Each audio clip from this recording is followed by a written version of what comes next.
Welcome to Power. Packed. Punch. Alright, Okay. so on last episode we talked about super duper skeptic replies. Yes. And sis, you are in the middle of your reply, so I'm gonna let you finish it off. But before it, I'm going to read the brief of it again. Unfortunately, you brought up a number. I super duper skeptic.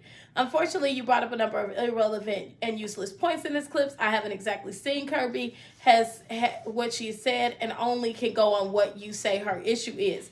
You can Google. But anyway, Yep. But from a larger anti-AI perspective, the issue is not one of inspiration. The issue is one of acknowledgement, credit, and payment for one's art.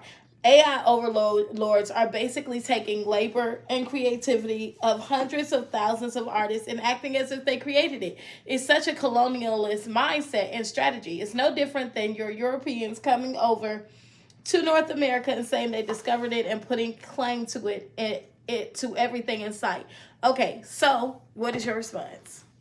I would say, as an AI cultural analyst, I would say that I see where you're coming from with it, but it's kind of like far fetched because the industry has been doing this forever Yep. with Before artists AI. before AI. And they do product They development. do product development. They do studies. They do test. yeah. groups. Everything is They based off the analyze same. previous music. They analyze hit songs. So I'm not. And Baby Girl is in the tech industry, so I definitely will say that I think it's just a knowledge piece. You're not probably aware of what record labels currently have been doing for decades and centuries, which is like the Patti LaBelle's, the Luther Vandross. Every That song- is why those songs are reused They in are. raps and things like that because they have tested Songs from the 60s and the 50s are now being sampled. and yes, for they are songs getting for paid for now. it. They are getting paid for it. However, here's the thing.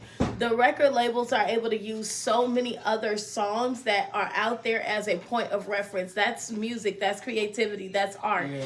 Using previous artists' information. And also, this opens the door for a lot of writers because writers are not well known in the music industry. And a lot of times, they're the ones behind the music that you love, but you don't know it and someone else is getting credit for it. Granted, they might be getting paid, but this allows a lot of writers to get paid for their music and their music to get placed in record labels and on in shows. So now I feel like it opens the door for writers in a way that they can have an actual name and voice and platform without having to wait on that 1% of an artist to use their stuff.